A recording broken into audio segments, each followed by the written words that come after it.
Hello, everybody, and welcome to another episode of Hapitalist. I'm with my new friend, Wes Towers. Wes, how are you doing today? Really well there, Russell. It's good to connect from the other side of the planet. If you believe it's a globe, who knows? I mean, I believe everything's a flat circle. So, you want to tell Yeah, us a little bit about yourself before we get started? yeah, sure. So I run a digital agency, Uplift 360 here in Australia, and so we do websites and optimization and all that fun stuff, mainly for trades, construction, industrial brands. So it wasn't always that way. Weren't always niched, but I just discuss the niche found me more than anything else. So it's been a wild journey. Business has been operating more than 20 years now. So yeah, good times. Yeah, so I did some looking up on you before we started, and you changed the name of your company about 8, 9 years ago. And in the Yeah. announcement of that, you said that you were a website marketing zealot. What is a market Yeah. website marketing zealot? And are you still a website marketing zealot, even after all of the new stuff that's come around in the last decade-ish? Yeah. Yeah, I forgot about that title I gave myself. I don't know where it came from. I suppose I had a religious upbringing, so maybe that was part of it. But the zealot is kind of really passionate about what they do and potentially thinking about things in slightly different ways to other people. That's the way I saw it. So I don't know if it resonated necessarily with the market, but it's the way I thought about business anyway, thinking about, hey, what can I do somewhat differently? And it doesn't have to be completely differently, but I think those key distinctions that make you in the marketplace are what people end up buying. Either they buy into it or they buy out of it, and that's completely fine. Not everyone's going to be attracted to you as a person, and therefore they're not going to be attracted to your business sometimes. So that's okay. I think that's okay to not appeal to everybody. Well, it's required. I mean, it's almost required now, right? Like, Yeah, I, okay, so 9 years ago, I've been doing this for a long time. Somewhere around 20 years and seven businesses ago, I've been doing this kind of work.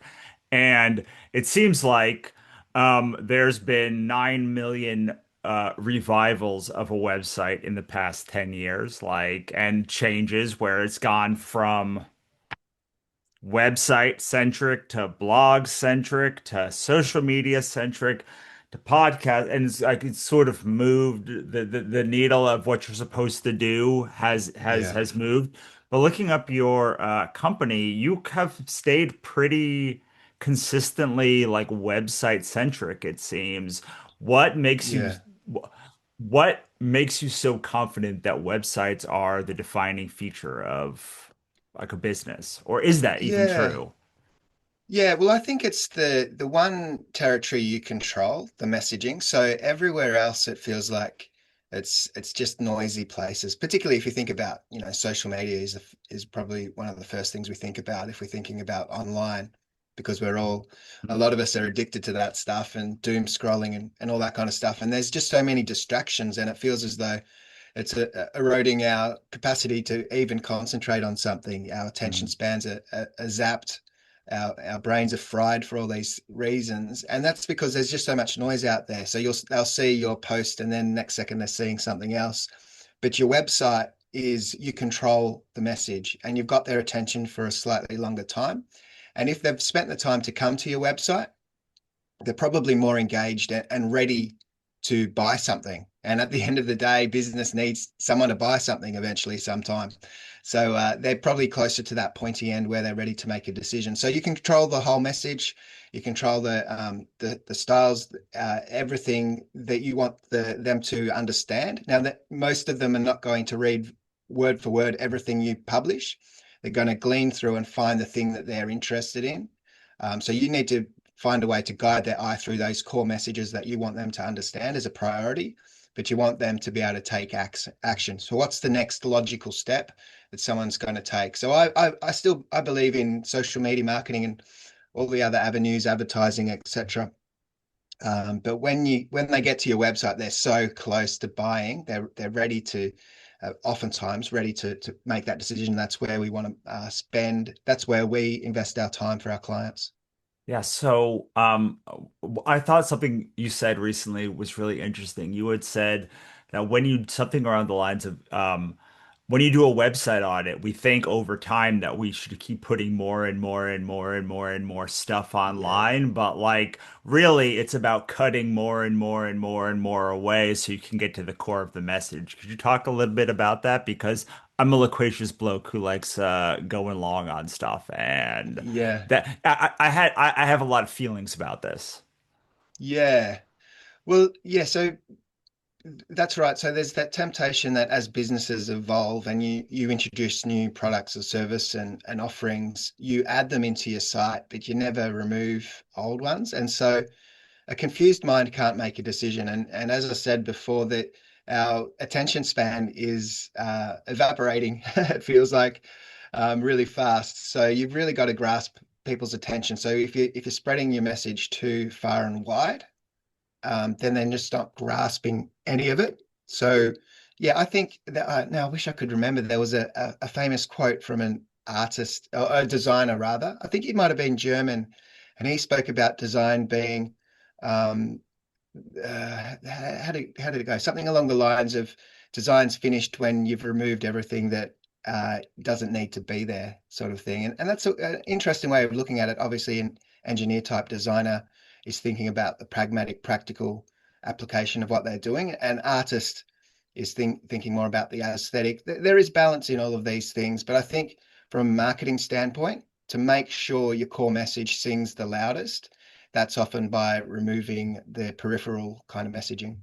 Yeah, I think that's the beauty of the 7 word bio, right? It's like you have 7 words and you can say things in 7 words, or Mm, you can, I mean, you can say it longer, I guess, if you want, but like the 7 word bio is like, we optimize for joy and make money doing it. Optimize for joy and make money doing it. That's 8 words. But like still, the concept is like, what what is the clearest message that you can give to somebody in the quickest amount of words? Because there's a great book, The Science of Scaling, and it's all about how we think that complexity is how you scale, but like the things that scale are the simplest things. yeah, absolutely. I found that I wrote a book years ago, probably 10 years ago now, 11 years, something like that. And anyway, I mean, I'm not a proper writer or anything. I've got no experience. I was blogging for a long time before the book, but I had the editor work over it. And that's exactly what they did. They just stripped out, well, they did lots of things to correct my writing style, but the the removal of words that were unnecessary seemed to be a massive thing. I was just putting in redundant words that just didn't need to be there, and instead of improving the depth of the content, it diminished it somewhat. So it was an interesting process to go through that. And obviously, you're an experienced writer. You know all these strategies and so on. I was a complete novice, and I had no understanding of how to go about doing it. So I just Yeah. struggled through. What would you say to somebody who said, okay, so that this is a great example because I think that I can say as things as long as I want. And when people say write shorter, right, like I can't write shorter, I say you may not be able to write as long as me, but I'm a great writer. So like I can do whatever I want.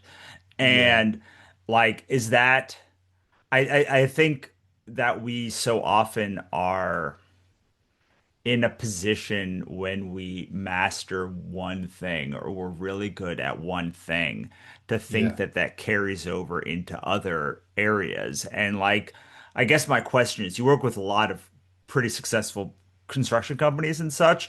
How do you get yeah, them to eat their words and actually do the thing that you tell them to do? And what do you find that best like, how can you make, I don't want to say make somebody do the thing that you want, but like, how do you make these companies who are very successful do what's in their best interest when maybe they don't want to? Like, what do those yeah. conversations look like?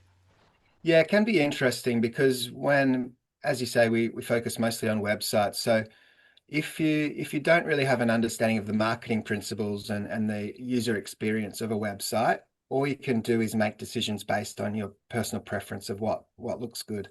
And so what that tends to lead to is is designs that are just not as user friendly and practical. And because we've got to think about different screen sizes as well, it's not like a static Mm. size. It's fluid and it's moving depending on the screen size. So all of these things for someone who doesn't really know, they make uninformed decisions. So it's about guiding them through those processes and explaining the downside risk of potentially, like there was a couple of weeks ago we did a website and the two directors, I didn't have direct access to the directors, which was making it a little bit tricky. We had a marketing person in the middle within the company, and the two directors were pushing for some sophisticated animation, which is great fun and we enjoy working on it, but it has no marketing benefit. In fact, it was probably detrimental, likely to be detrimental, just based on our experience. Anything, movement and so on, and can look visually really exciting and creative, but it can, with the logo and things moving and even the navigation moving, it becomes really difficult to navigate. Not really difficult enough to be create Mhm. resistance. Well, literally And any people, resistance makes people more likely to bounce. So like it's yeah, mostly about like the simplest opt-in forms are often the ones that do the best, right? Because they're yeah, for no other reason than they load quicker. yeah, 100%. There's that, and yeah, so people just rush online so much. So yeah, so we were able to talk through and get a balance in that. So we did create some animation because they were adamant that's what they wanted, but they understood the downside and what the potential less conversion rate might be. So they understood that, and but they still wanted to go ahead with it because it was important to them, and that's fine. They're making an educated decision around that. So yeah, we found a balance. We didn't do as crazy animation as they first was Mhm. speaking about. We certainly can. We've got the capability to do so, but we found a balance. And I think that's the creative.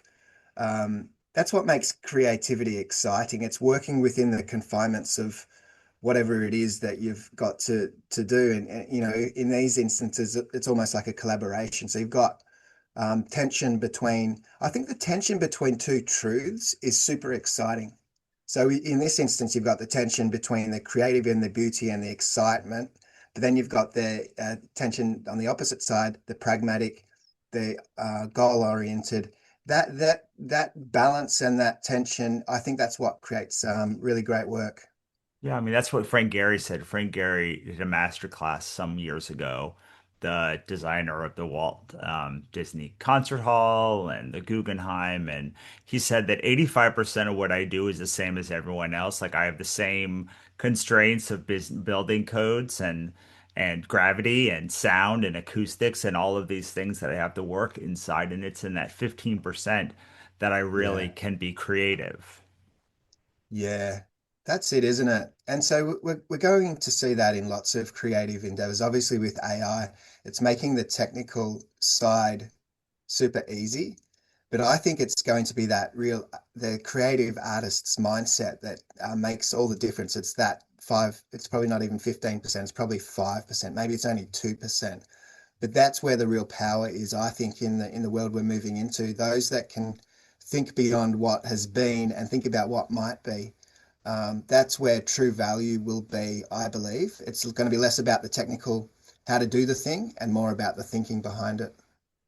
Yeah, I mean, I think that the thing that you develop as an artist, any kind of artist, really any kind of business person, because there's an art in every business, I think, is Yeah, you develop the decision. Like every decision is makes every decision you make makes your view unique. And if you don't have, I heard you talk on a lot of AI podcasts, like just like a lot about AI. And I think you said something along those lines where it's like the more AI goes, the more AI becomes the norm, the more the human value, the more we need to rely on the human core values. Is that right? I think so. I think so because it's the only way in which we can stand out. I mean, if everyone's using the same tools, they're creating the same outputs. If they're relying on the tool and not, leading it if it's leading us rather than we leading it, then will create the same outputs, and they'll all be generic and bland and Nobody wants that AI slop. So yeah, we got to think through that and the human connections. I think every society in the world, doesn't matter where, what country you're in and what the background was, there was a level of storytelling to understand how the world works. And so the applying story to your business, and I think that anything that creates a human connection, and that's can be through story and understanding who you are as a person and the nuance in individual people will be the exciting thing.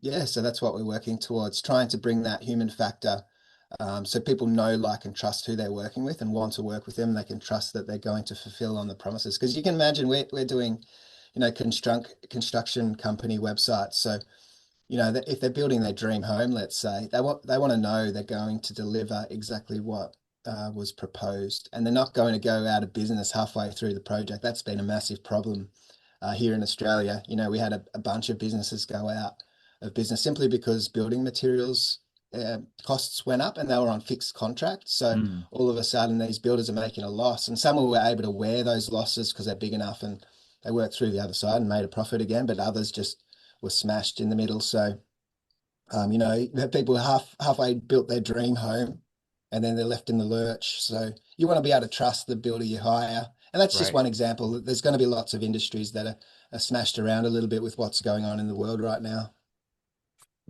Well, I have a question, I guess, on that topic because it seems to me I work with mostly creative entrepreneurs, Yeah. and they often have the problem of getting people excited about something that maybe isn't their top priority.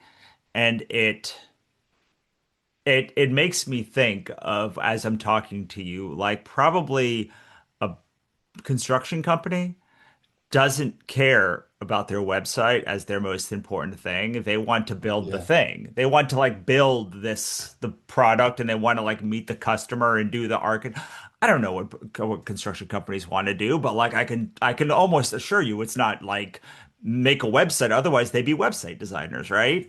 So like, how do you think Yeah. about when you are even trying to get people excited about doing this or working with you? Like, how are you getting them hyped on this change cycle that like this should even be a thing? Because I'll be honest, most construction companies that I go to, their websites, they look at they were made in 1994 and have never been updated since then. Yeah. That there's benefit in that for me, of course, because they're so far behind oftentimes that they really do need an overhaul. But you're right, they need to realize that that's an important pillar in their marketing if they're involved in marketing at all. So it's like anything, that pain of the marketing not working has got to be great enough so that they take action. It's kind of like that story with the dog that's sitting on the nail on the porch, and he doesn't move because the pain's not great enough. But as soon as the pain builds to a level in which it's great enough, it'll motivate the dog to move off that nail. So it's just like that, if everything's booming and everyone's getting plenty of work, they're not going to update their website. But as soon as things are a bit tough, they're thinking about, okay, where's our next piece of work coming from? What levers can we pull? They're really pragmatic and practical, down to earth people. So they realize, hey, we got to do something to get some leads flowing through the door, maybe adapt the business a little bit if there's challenges and roadblocks with what they normally do, and maybe they pivot a little bit for the short term to get some cash flow happening. And that's sometimes working towards a little bit more maintenance related work just to get something happening. So they haven't got their staff sitting around twiddling their thumbs. They've got something to do in the interim while they work towards some of the bigger projects, which can take a little bit of time, lead time to get them signed off and approved and get working on them. So it's about thinking about that opportunity lost and the cost of having people sitting around twiddling their thumbs. They've got to do something about that, and that's typically marketing to some degree. Yeah, it's interesting. Because like with creative entrepreneurs, you don't have that pain point problem, right? You don't have like they're not sitting on a nail. No one's sitting on a nail being like, I can't wait for the 15th book in this like sexy romance saga to co like there's not like a pain sitting there. So I'm always really interested to see how other businesses like think about making people want something that they don't that they need but don't want, or even Yeah. want but don't know they want. Yeah. That's right. And the other part of the challenge is for those that maybe don't use websites at all, and some people don't anymore, and particularly the founder-led businesses, those that are, they're out in the field on the tools, they're less likely to engage with anything online. Some of the guys that we're working with, they don't have any social media, they don't visit websites. Email is the only kind of online thing that they deal with on a day-to-day basis because it's not part of their world. It's difficult for them to make informed decisions about what they should do to move forward. So sometimes that's a detriment, but sometimes it's a huge benefit because they just know we need something in that space and they'll hire someone and they'll trust that they're going to get the results. They'll just trust what you want to implement. And that's wonderful when we get that creative liberty to do whatever we know will work for them. Yeah, awesome. Great. So I want to, one thing that I noticed across all of the interviews that I looked at for you is just you're always smiling. You always like seem like happy and content with whatever the conversation goes. Like this podcast is called Happiness, so like Hapitalist. So we're really interested in like business owners and how Yeah. they think about happiness and like contentment and like following their joy. And like, what gives, man? Is it just like Australians seem to be generally happy about stuff, but like, how do you think about how do you think about following your joy when it comes to this? Like, what even led you to like websites being this like thing that you could like talk about for 20 plus years? Yeah. Yeah, it's thanks, and I appreciate that's a really good observation. I'm pleased that I'm conveying what I feel inside as that the happiness in the business that I work in. And but also I get really juiced about just speaking to people. I love people, so I love engaging with people. So podcasting obviously is awesome because I get to speak to all sorts of people all around the world with different perspectives and views and understanding of what's going on in the world. So that's really cool. So of course I'm at my best in podcasts in terms of happiness. My happiness is elevated at these times. I'm not always smiling all through every aspect of life for sure. But I used to have a little phrase that I'd say to myself I'm selling smiles, which is an interesting thing. So I think in any industry, it's a big factor in people wanting to choose to work with you is how you make them feel, and smiles are contagious. So I do it naturally anyway. I'm smiling through just, but I realized it was a key distinction when I show up in a boardroom in a meeting that the happiness factor seems to rub off. So I just went with it and I thought, well, this is who I am naturally. I like to talk to these people. I'm having fun. I'm not going to be super serious and regimented in meetings and so on. And people love that. They feel a little bit better in their day. And why be a miserable, you know, really corporate stuffy kind of person when that's not who you are? I think you've got to be authentically who you are, and this is who I am. So that's what I go with. Yeah, I think that is I think that that is a really astute observation because I find that some people like really resonate with being a stuffy boardroom human, and like that's just kind of some people like resonate calm and some people resonate joy and some people resonate like determined forthrightedness. And the more you can um figure out what that thing is that makes people resonate. That's the whole like we have this thing called the easeful joy loop, and that's the whole like joy loop of, your joy. Just because you have joy that might not be like smiling all the time doesn't mean that Yeah, your joy is any less valid than somebody who is doing that, as long as it's really about doing that thing that leads you to joy. yeah, yeah. It's a really interesting thing. So I was having a chat to my partner maybe a month or two ago, about whelmed. Sometimes you're overwhelmed or underwhelmed, but no one ever says they're whelmed. And I suppose that would be just content and satisfied. And I think that's a good goal sometimes, that balance.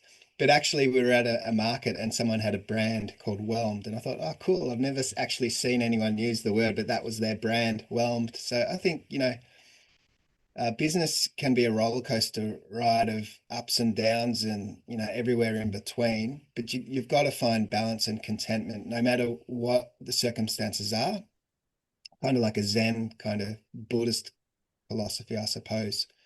Yeah, don't you Um, find it hard though? Like most people are vacillating between anxiety and boredom all of the time, that like yeah. even just to be able to get to the place where you can be whelmed, most people can't access it because their brain doesn't let them access it. Yeah, that's true. And certainly not all goals are 100% achievable, but they're still worth working towards to get a little closer, I think. Yeah. So it's hard to get 100% balanced. And as I say, a balanced seesaw is no fun. So you just got to ride the ups and downs to a degree and see it as excitement rather than, you can reshape, I think, tough times into excitement if you're looking forward to the way through that and see it as a journey, not a destination. Oh, you mentioned that the you seem to, I don't want to say counter-cyclically, but like it almost seems like when things are bad in the construction industry, business is good because people are looking for stuff. And when things are booming, it's like harder to get business. So like like how do you like that must mess with your head, man. Like Yeah, how do you keep that like yeah. level-headedness? Yeah, there's always someone who needs, because there's new in the boom times, what happens is there's new businesses popping up because people see their boss making a bunch of money and they think, oh, well, I'll just go and start my own thing. So it's Mhm. in those boom times, it's more about new startups and working with them, and that's a whole different beast because, oftentimes they're starting with no money and or very little behind them and no business understanding as well. I certainly started with no business understanding, so that's not a knock on them. It's just the nature of you start with a skill set and an understanding of what to do, and you start selling it as a service or a product, and then if you soon realize your business skills have massive gaps, and so you end up hiring people to do various things that you need at the time. So, and websites are one of those things. So yeah, in the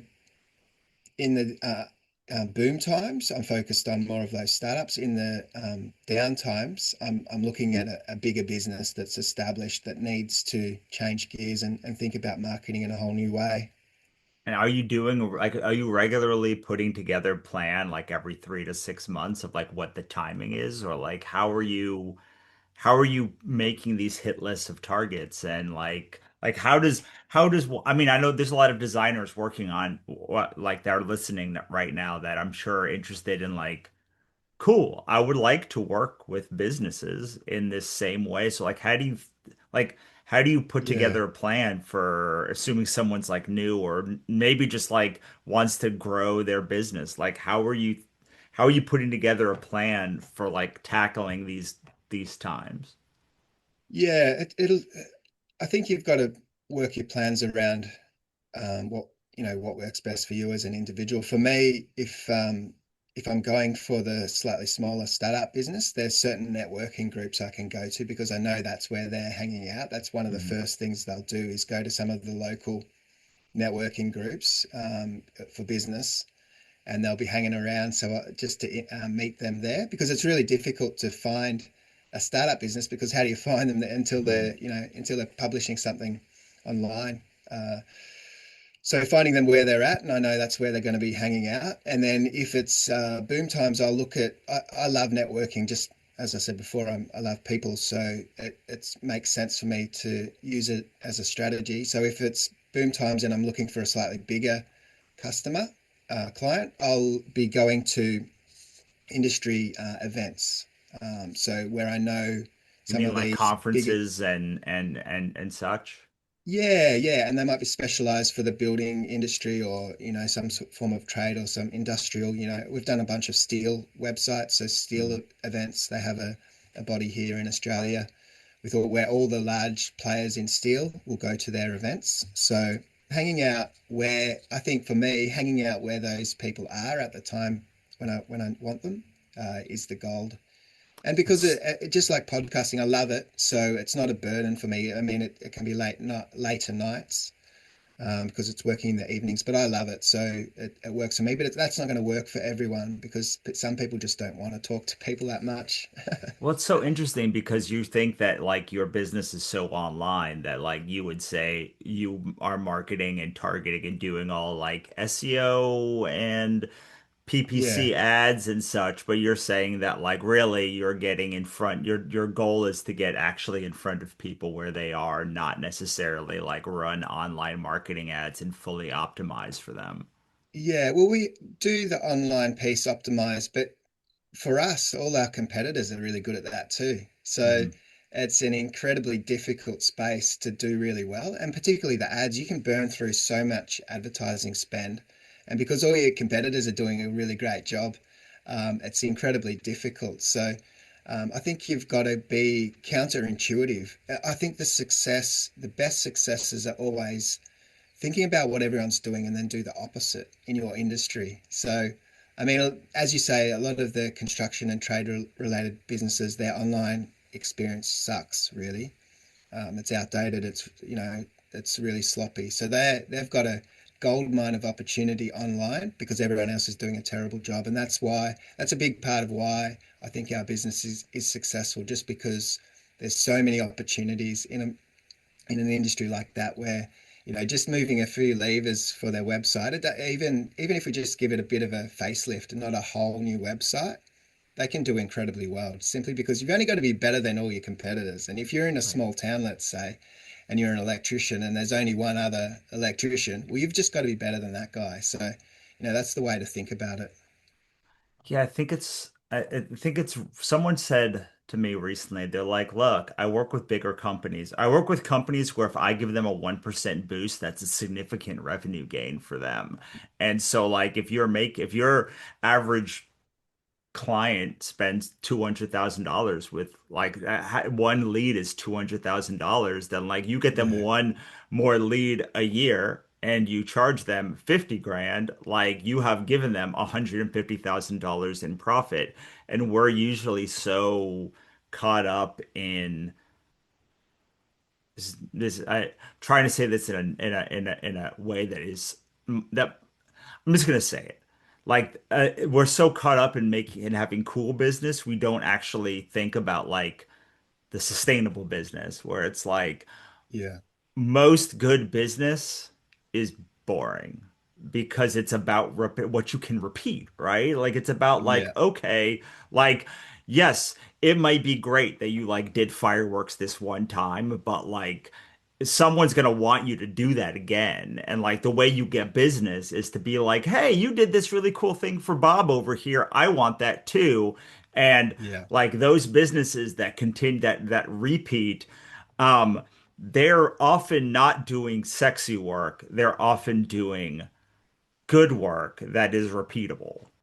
yeah. Absolutely. The recurring rinse and repeat style of work is most profitable. And that's why it's helpful to have a team around you who can do a lot of that stuff. So the creative leader can get excited about taking the direction in new paths and new opportunities and all of the fun stuff. But the boring stuff, hopefully businesses can get to a level in which some of the repetitive, more boring stuff, I suppose, could be delegated to team. And the good part about humans being humans, there's people out there who don't want to do creative stuff. They just want to do data entry and they don't care. They'll start at 9, they'll finish at 5, they'll churn out the work. That's wonderful that there's humans out there that want to do that stuff because it means people like you and I don't have to.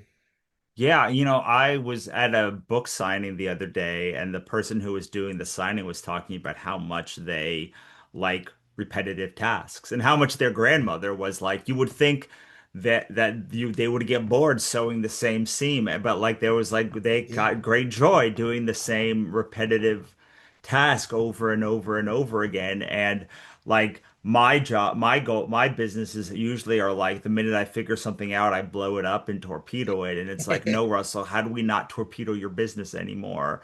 Like next week, just because you're like bored.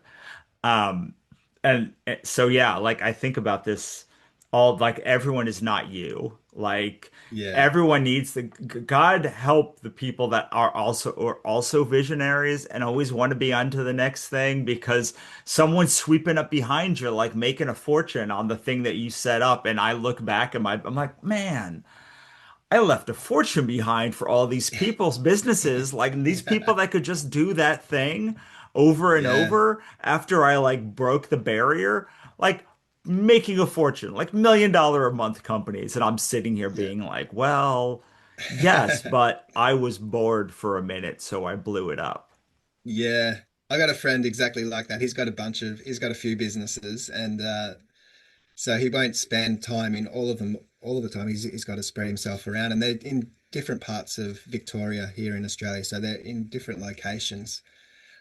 But one of the businesses that they always tell him to go away because whenever he comes to town, he breaks everything and makes everything harder than what it needs to be. They want him to stay remote so he keep his hands out of all the systems and everything and cause less chaos.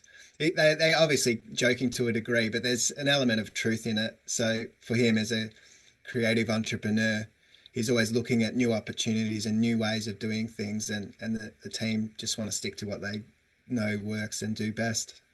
Right, because like it's it's at some level like it's about getting revenue and repeat revenue is repeatable. Like the minute that Yeah, you like the minute revenue is predictable, it is repeatable. And we as creative entrepreneurs often are like, yes, but like my brain noodle needs to do a new thing. And it yeah, is really, I talk to this about this all the time about having people on your team that you can delegate or an AI you can delegate the repetitive tasks to because yeah, like then you can be on to the next thing and like you could hire somebody to sweep up after you. Did you know that? Did you know you could hire somebody to sweep up after you and make your thing a business? Like it's called yeah, implement. Like the minute I was like, "Oh my God, there are people around that just can like take my chaos and make it work." yeah, Changed everything for me. yeah. Those virtual assistants that can be really helpful. Yeah, it's an interesting way to think about. There's just different people. People are wired in different ways. And so it's a real plus when you can get a when you've got a team of people to have a balance of different ways of thinking as well, because they'll just see things differently and they'll be better at different tasks. Um, for me, I like to hang out with other creative minds for fun, and that's enjoyable. But I'm so pleased that there's other people that I wouldn't necessarily hang out as friends. But I enjoy their company, but I wouldn't hang out with in my spare time as friends. But it's so wonderful that they exist to do some of these things. They're just different people. Yeah, man. I mean, my wife and I talk about spreadsheets all the time. And I was told her once, I was like, yeah, spreadsheets are boring. And she's like, never say that in my presence again.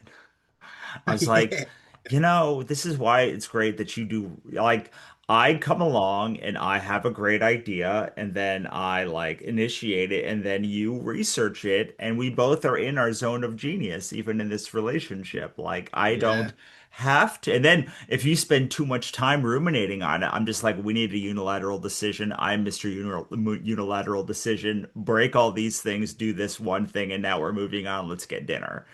And yeah, you need both of those kinds and other kinds of people yeah, as well. When you think about like building a team though, so many people just want to like hire themselves again. yeah. Like, how do you make sure to not fall into that loop and be like, I like you, which means you probably are way too like me to like, if I want to have a Yeah, beer that's with you, true. it probably means I shouldn't hire you because I don't need another me in my business. I am the me of my Yeah, business. yeah, yeah.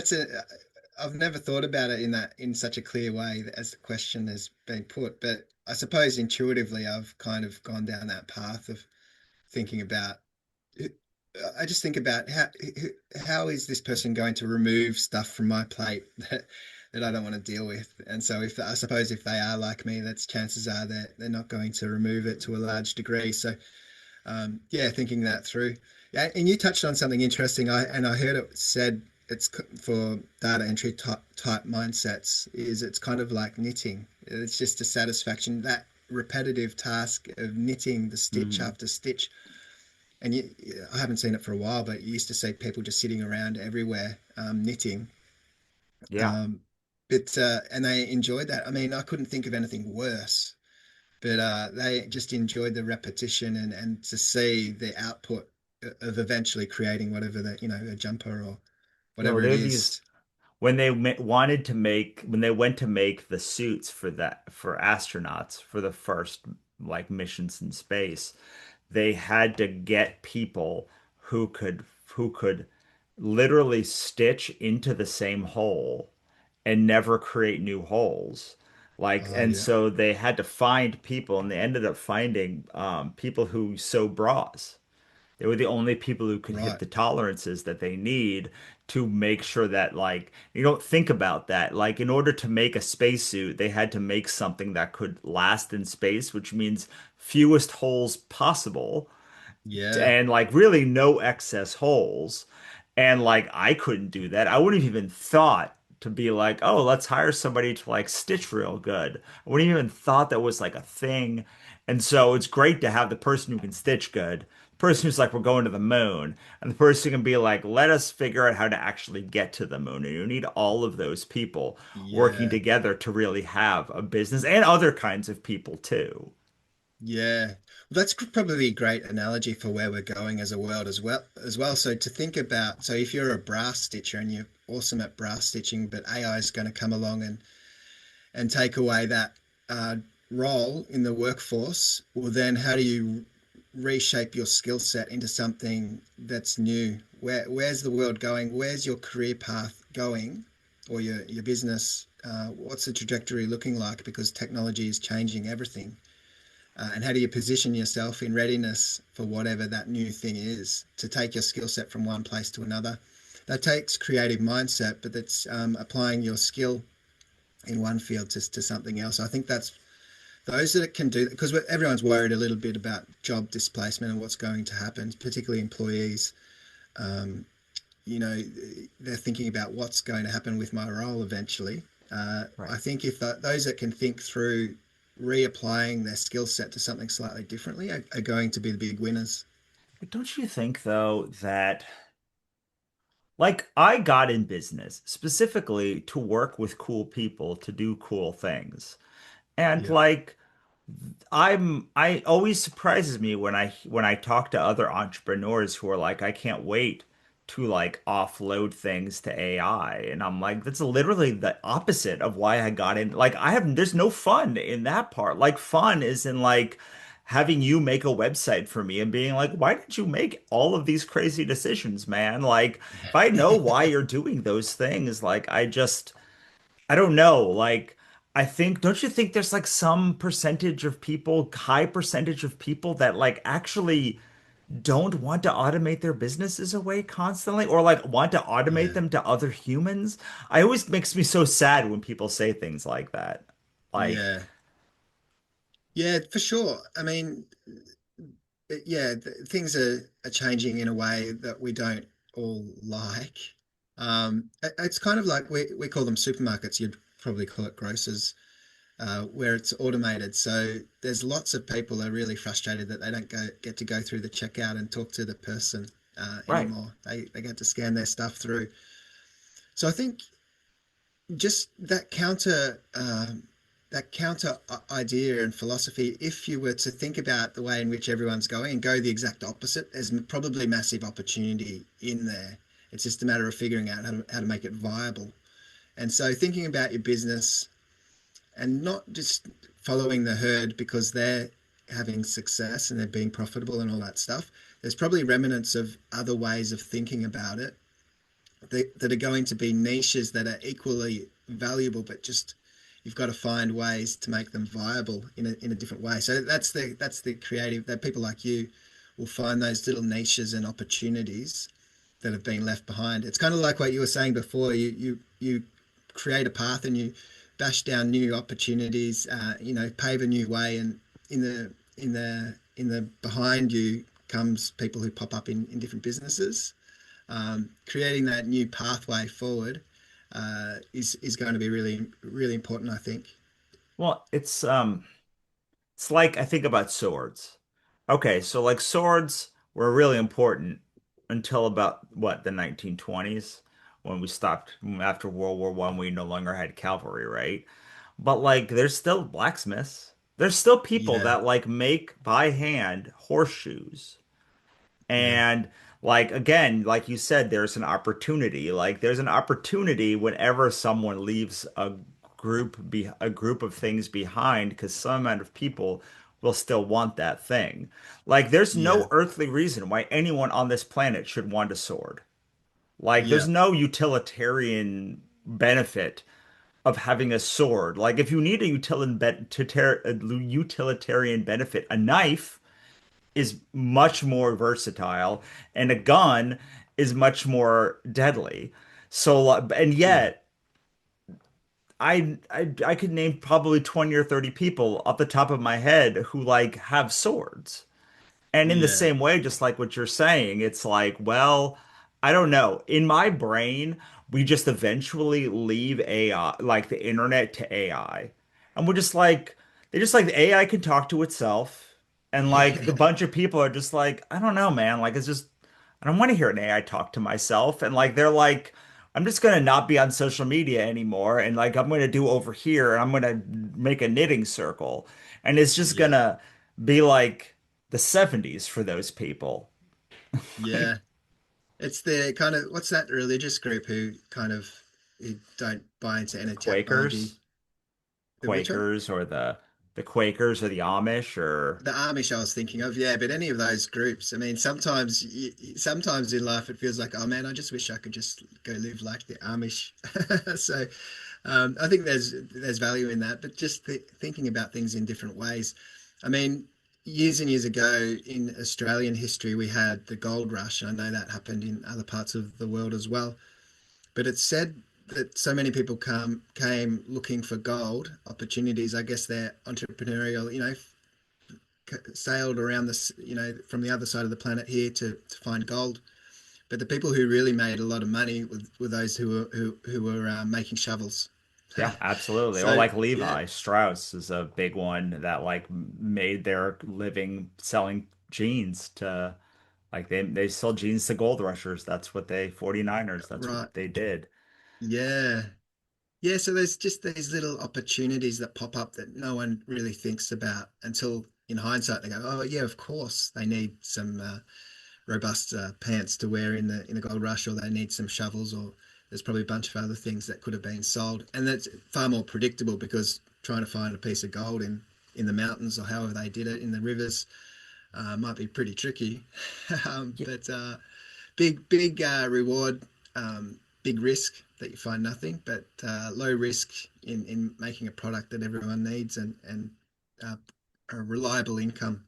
Well, but to say, like, to go back to the thing we talked about at the front, where like you're working with construction companies and like you found this niche, that's what I think like the real opportunity is in that's what capitalism is all about. It's like, how do you make like a cozy little nook for yourself in this Yeah. capitalist world that like you can be satisfied like with whatever that thing is, and it may be $100,000, maybe $1 million, maybe $10 million, like it may be an audience of 100 or 1,000 or 1 million. I don't know what those numbers are, but like the benefit of this idea of capitalism is that you can say, all right, like I don't like the hyper-capitalism stuff.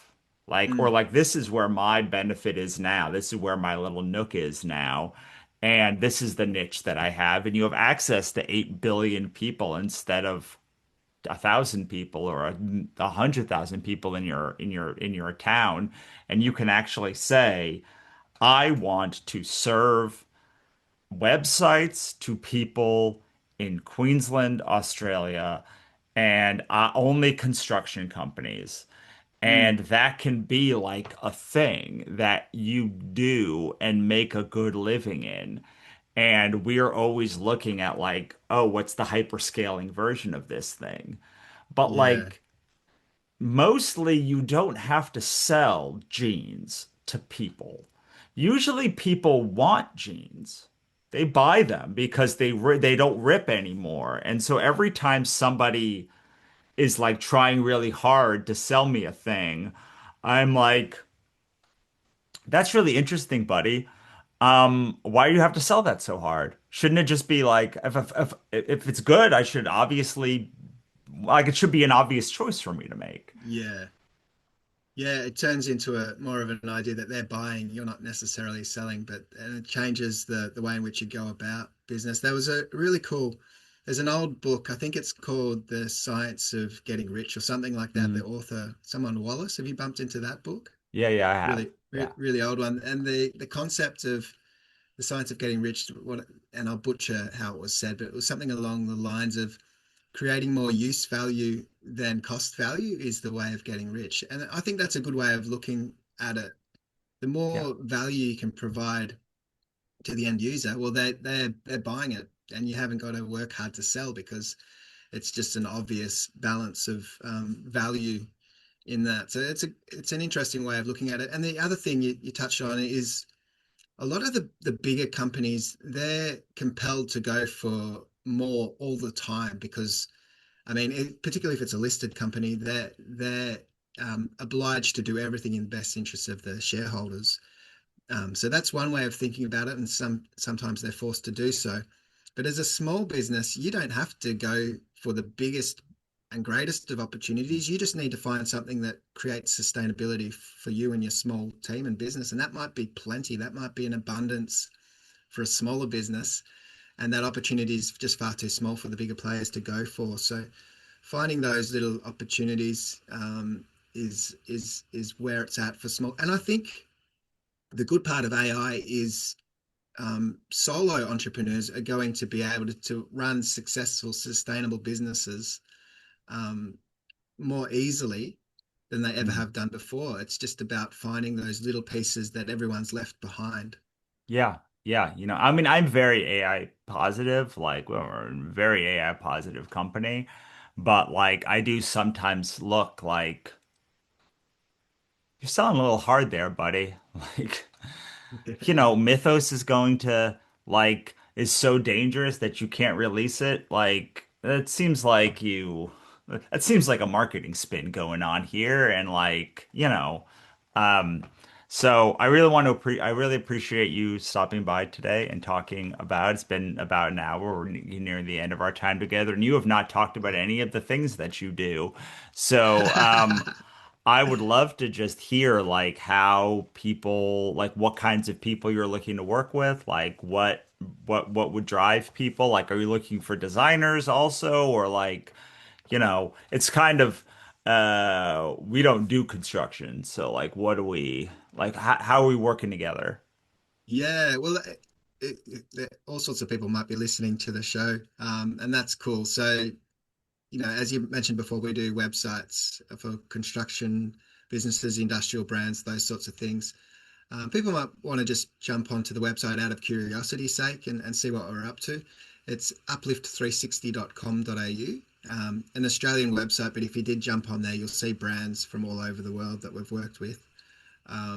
And you can book a strategy call if it seems as though there's resonance with whatever you're doing. And I'm happy to even chat to other entrepreneurs and creative people as well about how, you know, whatever they want to chat about really. As I said, I'm a Sure.